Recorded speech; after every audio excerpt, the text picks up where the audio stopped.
कैसे हैं आप लोग? सारे लोग तो चलेंगे, कुछ ही लोग बैठे हुए हैं, यस चलो, लेकिन जो बैठे हुए हैं वो रॉयल्टी रिसीवर है। यस चलो साहब, कितना देर? 5 मिनट हो रहे हैं। 5 मिनट आप लोग झेल सकते हो ना? एक बार ताली बजा दो साहब।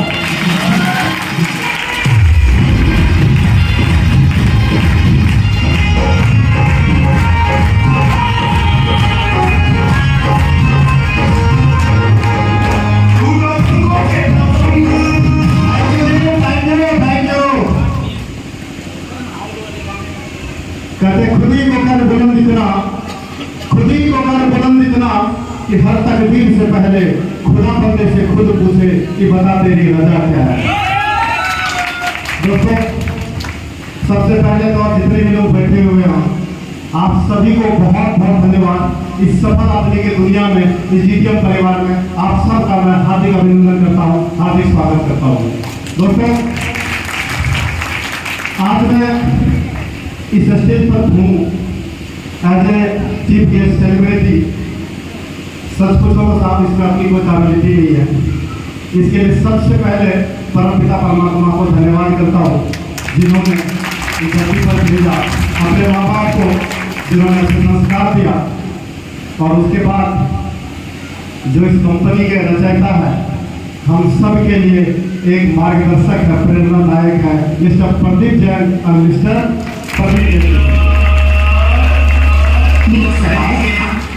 Thank you. उसके बाद इस डीटीएम के जितने भी गुरु हैं, जिनसे मैंने परोक्ष रूप से या अपरोक्ष रूप से सीखा है, उन सबको मेरा प्रणाम, उनके चरणों में सत नमन। विशेषकर जिनसे मुझे प्लान देखने का मौका मिला, मिस्टर सोनू सिंह जी, एक बार उनके लिए जबरदस्त।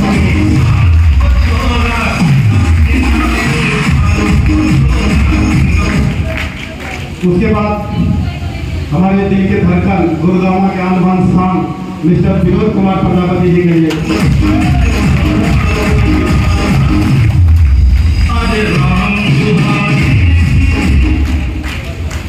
कहते जन्म देने वाले से ज्यादा महत्व पाने वाले का प्लान सोनू जी ने दिखाया, और जो भी सिखाया वो विनोद जी ने सिखाया। आज मैं यहाँ पे हूँ तो इनकी कृपा है, इनको जरूर करता हूँ।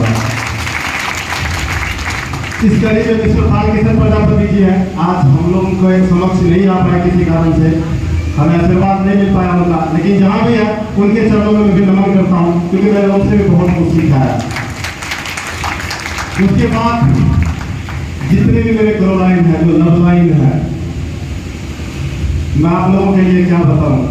आप लोग मेरे दिल के करीब हो, और दिल की बहुत बहुत गहराई से आप सबका बहुत बहुत धन्यवाद। और आप सब के लिए हमेशा दुआ करता रहूँगा। माता रानी परमेश्वर परमात्मा आप सबको बेस्ट ऑफ द बेस्ट लाइए। क्या बताऊँ दोस्त, आज तो इतने शोर शराबे और इतने एक्साइटमेंट में मैं सब कुछ भूल गया। ये सम्मान, ये इज्जत और जिया जिया हम बिहार का लाला देख के मेरा कहते हैं कि इस भाव से दिल है बेचैन, क्या करे, कहाँ जाऊँ, दिल्ली जाऊँ या उज्जैन। बात तो समझ रहे हैं ना? एकदम कई बार क्या होता है, इतना इस भाव से आदमी का दिल जो है ना एकदम खुदखुदा जाता है। हमारे मैथिली की भाषा में कहते हैं कि आदमी को समझ नहीं आता कि क्या बोलूँ क्या ना बोलूँ। लेकिन दोस्त, आज इस स्टेज पर हूँ, इस सफर के शुरुआत से आज तक का मैं कहानी बताऊंगा, थोड़ा सा इंस्पायर होगा। ज़्यादा समय नहीं होगा, कोई मैं कहानी कोई राजा रानी का नहीं बताने जा रहा हूँ, अपने बारे में बताने जा रहा हूँ। एक उस लड़के के बारे में बताने जा रहा हूँ जो बिना चप्पल का दिल्ली आया था, और आज आप लोग के सामने सेल्फ मेड करोड़पति बन के खड़ा है। तो मेरे सफर का शुरुआत हुआ था सन 97 में। वो इसीलिए शुरुआत किया था क्योंकि पारिवारिक बैकग्राउंड तो मदर फादर टीचर थे, इसीलिए उनके संस्कार में ये था कि मेरा बेटा खूब पढ़े लिखे और डॉक्टर बने, इंजीनियर बने। लेकिन साहब सच में बताऊं, मुझे पढ़ने में मजा नहीं आता था, पढ़ने में अच्छा नहीं लगता था। तो पिताजी थोड़ा सा गर्म स्वभाव के थे, वो कहते थे देख पढ़ेगा नहीं तो खेत में हल चलाना पड़ेगा। और दोस्त, मुझे हल चलाना भी अच्छा नहीं लगता था, क्योंकि मैं हल चलाते हुए देखा बचपन में, वो हल और वो 2 बैल मुझे दिखता था। अब मुझे ऐसा लगा कि हल चला के पढ़ाई में अच्छा तो लगता नहीं है, हल चला के तो अमीर बन नहीं पाएंगे, तो कुछ दूसरा रास्ता चुनना पड़ेगा। और यहाँ देखते थे कि उस टाइम में दिल्ली वगैरह का, महानगर का बड़ा होड़ लगता था, लोग युवक सब यहाँ पर आते थे, दिल्ली आता था, कमाता था, अच्छा अच्छा कपड़ा वस्ता पहन के जाता था। मुझे ऐसा लगता था कि दिल्ली जाने में खूब पैसा होगा। और दोस्त साहस किया, कभी दिल्ली देखा नहीं था। इतना ही नहीं बात, कभी बड़ी लाइन के ट्रेन पर भी नहीं चढ़ा था। 3 लड़के ने हिम्मत किया, कभी दिल्ली आया नहीं था। खाली पॉकेट, खाली हाथ, एक छोटा सा बैग था और चल पड़े। अपने शहर से डायरेक्ट दिल्ली की गाड़ी भी नहीं थी, ट्रेन भी नहीं थी। आप नए लोग हैं, जरा सुनना इस बात को।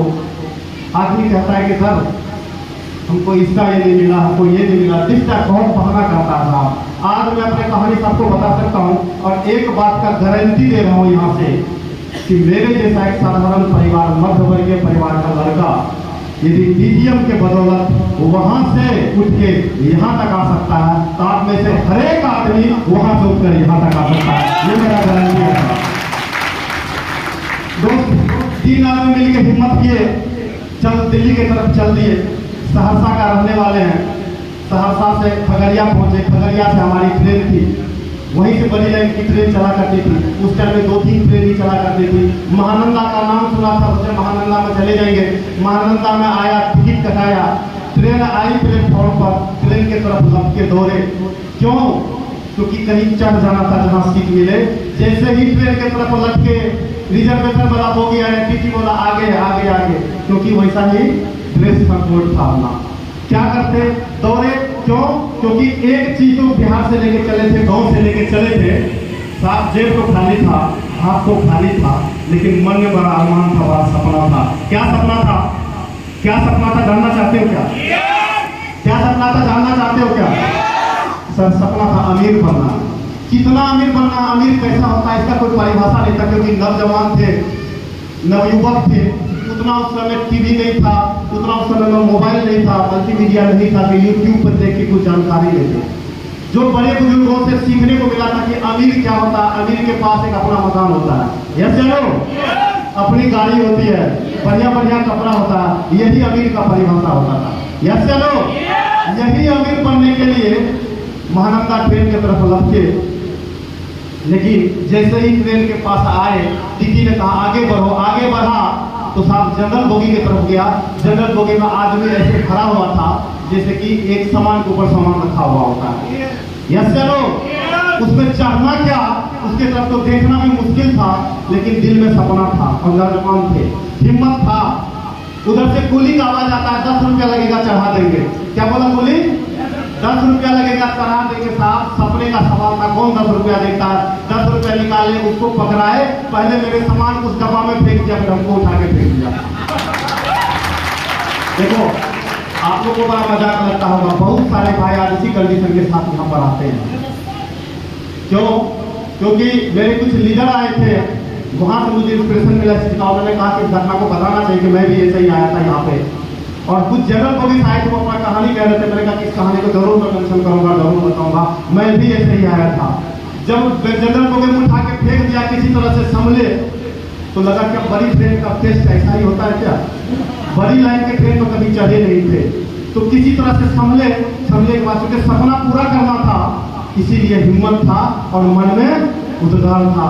ये कष्ट यूं ही खत्म हो रहा था, इसीलिए क्योंकि कष्ट पता नहीं लग रहा था। क्यों नहीं पता लग रहा था? क्योंकि अमीर बनना।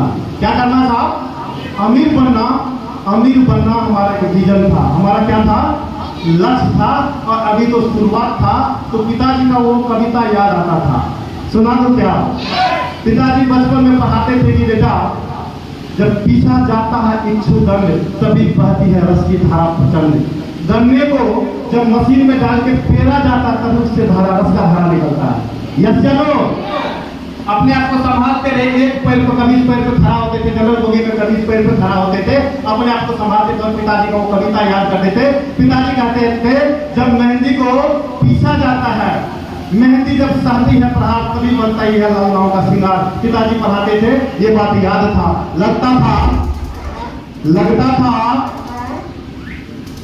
लगता था कि शायद अमीर बनने के रास्ते पर ऐसा ही कष्ट होता है, ऐसा ही तकलीफ होता है। लगता था अमीर बनने के रास्ते में, सुन रहे हैं क्या आप लोग? ये जनरेटर बंद हो गया, हम लोग तो है नहीं यहाँ पे। लगता था अमीर बनने के रास्ते में तो ये तो शुरुआती दौर का चैलेंज जैसा तो होता है। और दोस्त इसी चीज को चैलेंज मान के मैं उस महानंदा के जनरल बोगी में एक पैर पर सफर करता रहा और सफर करके दिल्ली स्टेशन पहुंचा। कहाँ पहुंचा साहब? कहाँ पहुंचा? दिल्ली में ही अपना सपना था। लगता था कि दिल्ली में ही जाएंगे तभी अमीर बनेंगे, तभी तो दिल्ली का सफर शुरुआत किए थे। यस चलो, भीड़ इतना था कि चप्पल पहन के आए थे, महानंदा ट्रेन में चप्पल भी छूट गया, खाली पैर दिल्ली स्टेशन पर उतरे, बढ़िया से दिल्ली का दर्शन किए, क्योंकि दिल्ली स्टेशन का बोर्ड दिखा तो पता लगा कि दिल्ली पहुंच गए। लेकिन साहब बीच में और भी संघर्ष का कहानी है, लेकिन उस कहानी को थोड़ा सा और शॉर्ट करता हूँ। और सर यहाँ आके बन गए टीवी मैकेनिक। क्या बन गए साहब? टीवी मैकेनिक के काम से अपनी जिंदगी का शुरुआत किया। इसको तो देखो कोई प्लानिंग करके तो ऐसा आया नहीं था कि वहाँ टीवी मैकेनिक का काम करेंगे, लेकिन हादसा एक्सीडेंटल लाइफ था, आए कुछ करना था, टीवी मैकेनिक बन गए। और दोस्त टीवी मैकेनिक का काम करते करते 12.5 साल गुजर गया। कितना गुजर गया साहब? 12.5 साल गुजर गया। और इसी आस में, इसी आशा में गुजर गया कि एक दिन अमीर बनेंगे। क्या बनेंगे? अमीर बनेंगे। 12.5 साल गुजर गया। लेकिन एक कविता है ना कि आधा जीवन बीत गया वनवासी साल होते गाते, तब जाके पता चला कि दुनिया में सोने के हिरन नहीं होते। 12.5 साल गुजर गया दोस्त, अमीर बनेंगे अमीर बनेंगे, और तब जाके पता चला कि अब सोने के हिरन तो होते नहीं है, इस टीवी के काम से अमीर नहीं बन जाएंगे। उसी बीच मेरे जीवन में दुर्घटना हुआ। और घटना ये हुआ कि अच्छे परिवार से बिलोंग करते थे और यहाँ आए, चूंकि एक प्रदेश था, बिहार के थे, लोग बिहारी कहता था। क्या कहता था? ये घटना मेरे जीवन में बड़ा असर छोड़ा, बड़ा चुभा यहाँ पे, क्योंकि मेरे पिताजी टीचर, मेरी मदर टीचर, मेरे मामा IAS ऑफिसर और मेरे चाचाजी सरकारी पुलिस पदाधिकारी। इतने अच्छे फैमिली बैकग्राउंड होने के बाद भी यहाँ जब आया तो लोग बिहारी कहता था, वो चुभता था, नुस्तर की तरह चुभता था, अच्छा नहीं लगता था। इतना ही होता तो कोई बात नहीं। कहते हैं ना कि बदलने के लिए आपके चोट सहना पड़ेगा आपको। यस चलो। और ये चोट सहता में लोग बिहारी कहता था तो एक पल में 1000 बार मरता था। पता है क्यों? लगता था परिवार का इतना बढ़िया सामोस होता था, कहाँ आके फंस गया समझी। तू अमीर बनने के चक्कर में और गरीब होके चला गया। लेकिन अमीर बनना था, पीठ दिखाना अपने को पसंद नहीं था, बड़ा स्वावलंबी थे। आ गए तो कुछ करके जाएंगे, एक ही बात होता था, या तो बाबा रेल में या तो बाबा फिर जेल में। जब चाह सच्ची होती है आपकी तो परमात्मा मदद करते हैं। यस चलो। गांव जाता था, वहां भी 12.5 साल गुजार दिया, गांव से प्रवासी हो गया। गांव में भी लोग दिल्ली कमाने वाला समझने लगा, थोड़ा नीचे नजर से देखने लगा। वहां भी वैल्यू कम हो गया, यहाँ वैल्यू पहले से कम था। यस चलो। पहचान नहीं था। अब देखो, परमात्मा यदि आपके जीवन में कोई घटना देते हैं, याद रखना, आपको बदलने के लिए देते हैं। उस टाइम पता नहीं था, आज पता लग रहा है। वैल्यू कम हो गया, पहचान खत्म हो गया था, पहचान बनाना था। यस चलो। पहचान बनाना था। लोग यहाँ बिहारी करते थे, वहां दिल्ली कमाने वाले समझते थे। पहचान नहीं था हमारा।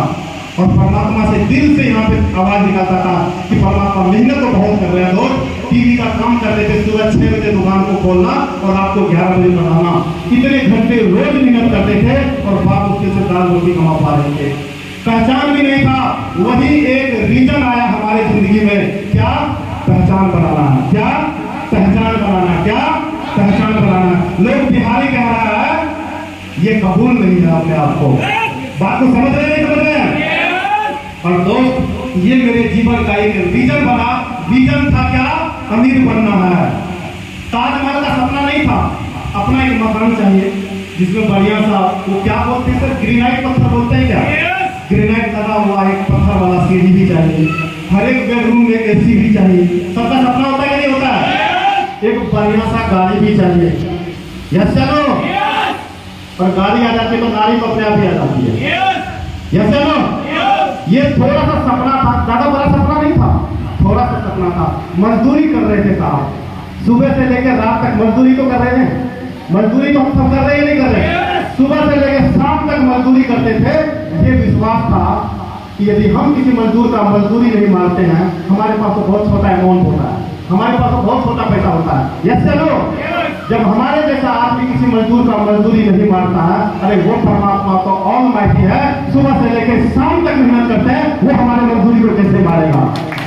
यस चलो, दिल में एक भरोसा था साहब। और एक दिन डीजीएम का प्लान चल रहा था, मुझे लगा कि बैंक वाला है, कुछ लोन मिलेगा, जाकर देखते हैं कि क्या लोन का प्लान है। मैं तो लोन के चक्कर में, उधार के चक्कर में उनके पास सुनने चला गया, वो प्लान करते गए और मैं प्लान में खोता गया। बात तो समझ रहे हो? कहते हैं ना, लाली तेरे लाल के जित देखूं तो लाल, लाली देखकर मैं गया, मैं भी हो गया लाल। यस चलो, अरे साहब मैं तो लोन लेने के चक्कर में गया था और वहाँ प्लान चल रहा था। जब प्लान चलता है तो दिमाग में कई तरह का कंफ्यूजन होता है कि नहीं होता?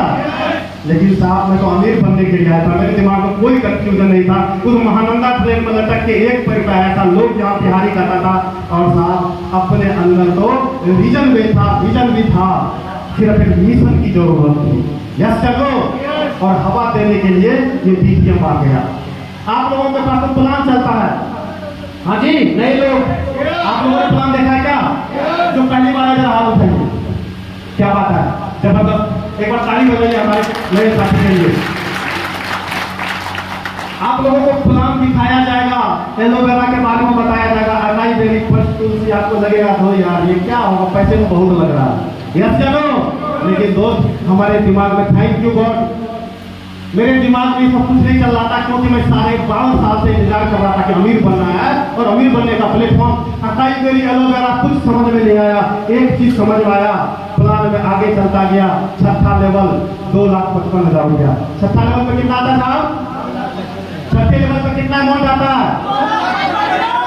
एक ही बात समझ में आया कि बेटा संजीव, जिस दिन छठा लेवल करने आना है तेरे खाता में 2,55,000 रुपया। उसके घर से ज्यादा कुछ समझ में नहीं आया। और दोस्त उसके बाद तो बम फूटता ही चला गया। कहते ना, मन में लड्डू फूटा, एक पर्चा आता था, कह जाता था मन में लड्डू फूटा। उसके बाद चेक पे चेक चलता गया, एक चेक आया 32 लाख रुपए का। कितने का था? कितने का? जब ये चेक आया उस कागज पे, देखो दोस्त, पहले कागज पे होता है, तब आपके दिमाग में होता है, तब आपके पॉकेट में होता है। यस चलो, उस कागज पर मैंने 32 लाख का चेक देखा और मुझे लगा कि बेटा संजीव ये तो वही है जिसके लिए तू दिल्ली आया था। यस चलो, लगा कि बेटा संजीव जिस दिन तू ये 32 लाख का चेक ले लिया ना, बाय गॉड अपने पिताजी से भी आगे निकल जाएगा। कुछ ज्यादा समझ में नहीं आया, क्यों पता है? 12.5 साल से इंतजार कर रहे थे और 12.5 साल के बाद ये प्लेटफॉर्म आया। साहब 32 लाख की बात करूं तो पहला कोरोना काल का जो लॉकडाउन था उसमें आपका भाई 32 लाख उड़ा दिया। चेक का अमाउंट बढ़ता गया, उसके बाद चेक आया जी 40 लाख का। कितने का? कितने का? और साहब ये 40 लाख दूसरे लॉकडाउन में भी आपका भाई उड़ा दिया। अब एक सिंगल चेक आने वाला है, कितने का बता दूं क्या? आवाज बड़ा दमदार है, बताना पड़ेगा। बता दूं क्या? लगभग 77 लाख रुपए का। अच्छा एक बात आप लोगों से पूछना चाहता हूं, यदि इतना बड़ा चेक आ गया हमारे जैसे साधारण परिवार के अंदर, तो ऐसा नहीं लगेगा कि छप्पर फाड़ के आ गया? लगेगा कि नहीं लगेगा? दोस्त यही छप्पर फाड़ चेक आपके भाई का आ रहा है और 2024 ये चेक आप लोगों के सामने चलेगा। पैसा आ गया जी, आ गया, और आज आपके सामने स्टेज पर भी है। हाँ जी, पहले लोग बिहारी कहा करता था, क्या कहता था? अब कहता है सर। क्या कहता है सर? हमने विजन लिया, अमीर बनना है। सर अमीर बन गए, करोड़पति बन गए। हमने एक विजन लिया, क्या? कि उस्ताद को मिटाना, बिहारी के दाग को मिटाना। आज जहां लोग बिहारी कहा करता था, जहां 2 कौड़ी का इंसान समझता था, आज किसी स्टेशन पर बिजनेस को प्रमोट करने को हो जाते हैं तो सब पहले से फूल बनाने का आदमी तैयार रहता है। यस सर, भी परिभाषा बदलना, गांव का भी परिभाषा बदलना। पैसे तो दिखाना था ना, यस या नो? जब रोकना बोलता है तो ठोकना बोलता था। किसी को बताने की जरूरत नहीं होती है, अपने आप लोगों को पता लग जाता है। यस या नो? अब गांव में यदि कोई प्लाट बेचता है तो सबसे पहले मेरे पास होना था कि उसको पता है कि यदि नगद दे सकता है, ये डीडीएम का बफर से भी दे सकता है। परिभाषा बदल गई थी, यहां बिहारी और वहां दिल्ली से। बदल गया क्या? अच्छा, आप लोग बदलना चाहते हैं क्या? आप लोग बदलना चाहते हैं क्या? मैंने क्या किया? डीडीएम किया। क्या किया? इतना सिंपल बिजनेस। पैसा कितना लगता है जी? 6,000। कितना लगता है? 6,000 में यदि आपके मकान बन जाए, यदि 6,000 में यदि किसी को गाड़ी देखना हो, अभी तो चाबी दिखा रहा हूं, बाहर गाड़ी में देख लेना। कहां गया चाबी? हाँ जी, अभी तो चाबी, ये चाबी दिख रहा, ये पता कैसे खुलता है? देखो ऐसे खुलता है, पता सब पता कैसे करके क्यों बताऊं आपको? आपके दिमाग में हिट करे, यदि यहाँ छप जाएगा तो दुनिया का कोई पता भी आएगा, कोई लेने से होंगे। चप्पल भी नहीं ना कोई के पास, गाड़ी आ गई। मकान देख रहे हैं जी, वही ग्रेनाइट पत्थर लगवा रखे, हर एक बेडरूम में एसी लगवा रखे। सपना पूरा हो गया जी? हो गया? कितने पैसे से? 6,000। कितने पैसे से? अच्छा, अब आप नए लोग जितने भी हैं, अच्छा 6,000 रुपया लगा दिया। आप बहुत आदमी कह सकते हो सर 6,000 रुपया का रिस्क भी तो है। मैं मानता हूं रिस्क है। कितना रिस्क है? आपको तैरने के लिए नहीं आता है तो तालाब, समुद्र, नदी में धक्का दे देगा तो डूबने का रिस्क हो सकता है। यस या नो? लाखों करोड़ों है तो बर्बादी का रिस्क हो सकता है। लेकिन गिलास में या बाल्टी में पानी देके धक्का देगा तो क्या डूबोगे? आपको डूबोगे क्या?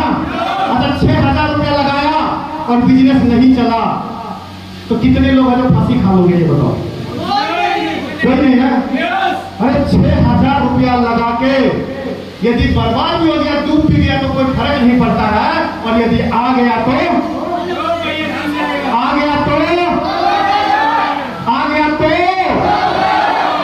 कितना? अच्छा एक बताओ, 2 करोड़ में कितने लोगों का मकान बन जाएगा? कितने लोगों के पास गाड़ी आ जाएगी?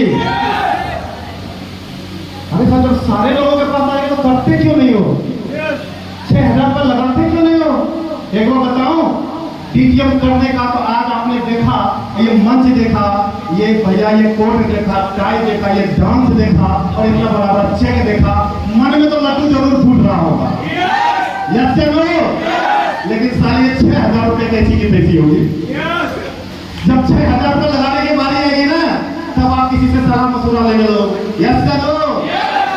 भैया यदि ये कोट चाहिए ना, अरे 6,000 से तो ज्यादा का सिलाई है तो। यस या नो? यदि ये लाइफ स्टाइल चाहिए ना तो किसी से सलाह मत लेना, क्योंकि यदि सलाह ले लिया तो कैसे लोगों से सलाह लेते हैं पता है सर? जो हमारे जैसे होते हैं। कैसे होते हैं? और हम कैसे होते हैं? हम तो डूबेंगे सनम, साथ में तुमको भी लेके डूबेंगे। यस या नो? आपको कोई अमीर बनना देखना नहीं चाहता, इसलिए आपको कहेगा कि अच्छा 6,000 रुपए लगा के अमीर बन गया, तो इसीलिए सलाह मत लेना। आज मैं आपको इस मंच के माध्यम से, समय थोड़ा कम है, आज आपको इस मंच के माध्यम से एक बात बताता हूँ। ये बिजनेस मात्र 6,000 रुपया लगा के दुनिया का सर्वश्रेष्ठ अवसर है, दोस्त सर्वश्रेष्ठ मौका है, कर लेना। यदि जिंदगी बदलना है तो करके देख लेना, यदि जिंदगी न बदले तो मेरा काम पकड़ के पैसा वापिस ले लेना, ये मैं गारंटी दे सकता हूँ। क्यों दे रहा हूं आपको गारंटी पता है? क्योंकि 15 साल से इस बिजनेस को कर नहीं रहा होता। हमारे खून के एक कपड़े में डीडीएम बसा हुआ है, खून के एक कपड़े में डीडीएम बसा हुआ है। इस 15 साल का निचोड़ बता रहा हूं आप लोगों को। क्या बता दूं? क्या साहब बता दूं क्या? डीडीएम कर जरूर लेना। क्यों?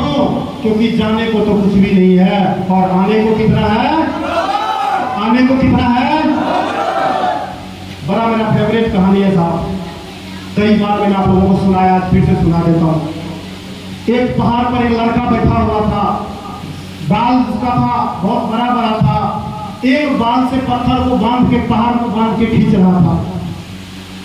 कुछ पढ़े लिखे समझदार लोग जा रहे थे, बोले पागल क्या कर रहा है, सर के एक बाल से पहाड़ से खींच रहा है। बोला चाचा अरे जाने को क्या है, एक बाल ही तो जाएगा, घंटे तो नहीं होंगे और आ जाएगा तो पूरा पहाड़ नहीं आ जाएगा। यस चलो दोस्त, 6,000 रुपया लगा लेना, जाने को क्या है, 6,000 ही तो है। यस चलो, और आ जाएगा तो 2 करोड़ नहीं आ जाएगा। यस चलो, आ जाएगा तो जहां बिहारी कहा करता था लोग, उसी बिहारी के बारे में बता रहा हूं। मैंने जब गाड़ी लिया, ये दूसरी गाड़ी है दोस्त, और पूजा करवाया माता मंदिर में, और अपने घर पहुंचा, अपने वाइफ के सामने खड़ा हो गया, क्योंकि लोग बड़ा बिहारी खाता था, और एक बात जोर जोर से बोला कि वाह रे खुदा तेरी खुदाई, वाह रे खुदा तेरी खुदाई, एक बिहारी को तूने गाड़ी दिला। बड़ा बिहारी कहा करता था लोग। उसमें से कुछ सज्जन मिलते हैं आजकल। कल एक का फोन आया था, LIC एजेंट थे, पुराने जमाने का, बहुत पहले, मैं भूल भी गया था, मैच्योर हो गया। बोला आपका तो पॉलिसी मैच्योर हो गया, कुछ पैसा है। मैंने कहा पैसा, बोला पहचानो। वही सबसे ज्यादा बिहारी गाना करता था, LIC एजेंट सरहल गांव का मिस्टर गुलशन यादव। कल उसका फोन आया, बोला पहचान लिया। मैं बोला नहीं, पहचान तो लिया था, पहचान तो लिया था। बोला पहचान लिया। मैंने बोला नहीं। बोला गुलशन यादव बोल रहा हूं। मैंने जब पहचान लिया। बोला कैसे? मैंने कहा बड़ी बिहारी बिहारी करते थे, अब एक बार बिहारी से मिल के देखना, पता लगेगा बिहारी क्या चीज है। तो साहब, मैं आप सबको एक मैसेज देना चाहता हूं यहां से। आप जितने भी लीडर हैं, आपके रास्ते में चैलेंज भी आएगा साहब, सब चैलेंज आपका खत्म हो जाएगा। चैलेंज तो प्रोसेस है, बगैर चैलेंज का आप वहां तक पहुंचोगे कैसे? सवाल ही नहीं उठता है। ऐसा कभी आप लोगों ने दुनिया में नहीं सुना होगा कि कोई सो रहा है और थाली में परोस के सफलता आ गया कि लो मैं तेरे हाथ में आ गई। ऐसा कभी सुने हो क्या? यदि सफलता चाहिए तो जितना बड़ा सफलता उतना बड़ा चैलेंज। यस चलो, चैलेंज तो आएगा, लेकिन उस चैलेंज आपके ऊपर फर्क नहीं डालेगा। कब? जब आपके दिमाग में सपना होगा। क्या होगा? सपना होगा। जब आपके दिमाग में विजन होगा। विजन का मतलब समझते हो? आज से 2 साल के बाद आपका जीवन कैसा होगा, 8 साल से 5 साल के बाद आपका लाइफ स्टाइल कैसा होगा, आप अपने बच्चे को कहाँ घुमाने ले जाओगे, कौन से गाड़ी पर अपने पत्नी को बिठाओगे। हाजी साहब, चैलेंज ले सकते हो क्या? चैलेंज ले सकते हो क्या? कौन से वो पत्थर ग्रेनाइट से भी ऊपर होगा। देखो साहब, पढ़ाई लिखाई कम है, यदि कुछ उल्टा सीधा हो जाए तो माफ करना। क्यों? क्योंकि साहब अब थोड़ा थोड़ा वो इंग्लिश इसलिए बोल देते हैं। मैंने बोला ना कि पैसा कमिंग तो इंग्लिश भी कमिंग। यस सर, नो पढ़ाई लिखाई नहीं। लालू जी के जमाने में मैट्रिक पास किए थे, किसी तरह भाग के दिल्ली आ गए थे पढ़ने टाइम में। तो इसीलिए कई बार मिस्टेक होगा हिंदी अंग्रेजी में, तो ये मत सोचना कि मंच पर हिंदी गलती कर रहा। आता ही नहीं है तो क्या, जितना आता वही बता रहे हैं आपको। लेकिन एक बात आता है, एक बात आता है, क्या बता दो? पैसा कमाना। पैसा ये सबसे बड़ा एजुकेशन है। क्या आता है? पैसा कमाना आता है। लेकिन आज मैं मंत्र बता रहा हूं आप लोगों को, जितने भी दुनिया में महान लोग हैं, जितने भी महान लोग हैं, सभी ने संघर्ष किया, उसके बाद ही सफलता मिला है। लेकिन संघर्ष में आपको पता नहीं लगना चाहिए, आपको लगना नहीं चाहिए बहुत ज्यादा मेहनत कर रहे हैं। इसके लिए सिर्फ एक वादा होना चाहिए, एक लक्ष्य होना चाहिए, एक जीत होना चाहिए, एक जुनून होना चाहिए। क्या बता दो क्या? अच्छा, वो दशरथ माझी वाला फिल्म कितने लोगों ने देखा है? देखा बहुत लोगों ने। क्या दशरथ माझी ने क्या कहा? मैं यहां से बोलूं क्या? मैं यहां से बोलूं क्या? इसके साथ ही शब्दों को गिरा देंगे। मुझे पता है कि आज आप लोगों को बहुत देर तक बैठना पड़ा, ज्यादा देर तक नहीं बिठाएंगे। सिर्फ लास्ट, दशरथ माझी ने क्या कहा इस माइक से बोलूं क्या? पहाड़ के कारण जिसका जान चला गया था, उसने एक ही बात कहा बाहर को कि जब तक तोड़ेंगे नहीं तब तक छोड़ेंगे नहीं, जब तक तोड़ेंगे नहीं तब तक लिख लेना डीटीएम का नाम आगे में, लिख लेना डीटीएम का नाम आगे में। और एक ही बात कहना कि जब तक 14 लेवल लेंगे नहीं तब तक छोड़ेंगे नहीं, जब तक 14 लेवल लेंगे नहीं, जब तक 14 लेवल लेंगे नहीं। आप लोगों को नहीं चाहिए क्या? सबको चाहिए क्या? सबको चाहिए क्या? मेरे साथ बोल सकते हैं क्या? जब तक करोड़पति बनेंगे नहीं तब तक छोड़ेंगे नहीं, जब तक करोड़पति बनेंगे नहीं तब तक छोड़ेंगे नहीं। और साहब सिर्फ दोहराना, बार बार दोहरा लेना, संघर्ष मेहनत चलता रहेगा, ये प्रोसेस है, कभी भी दिक्कत हमेशा नहीं रहता है, वो टेम्पोररी होता है, आता है और चला जाता है। और यदि परमानेंट रहता है तो लाइफ स्टाइल, परमानेंट रहता है तो अमीरी, परमानेंट रहता है आपका इज्जत शोहरत। यस सर, टेम्पोररी चाहते हो या परमानेंट? तो कर लेना डीटीएम, आ जाना हमारे झंडे के नीचे, हम और आप मिलकर करेंगे हम सबका सपना पूरा साकार। Thank you, thank you, thank you, love you all. बैठेंगे मेरी बात 2 मिनट बस। मैं परमात्मा से दुआ करता हूँ कि हे परमपिता परमात्मा, आज जितने भी सेलिब्रिटी हैं वो, और जितने भी लोग आज डीटीएम ज्वाइन करेंगे और करना चाहते हैं वो, और जितने भी हमारे लीडर हैं, सबको उनके जिंदगी में बेस्ट ऑफ द बेस्ट की तरफ ले जाना। थैंक यू साहब, थैंक यू। क्या बात है, सेकंड बार छोड़ देता है।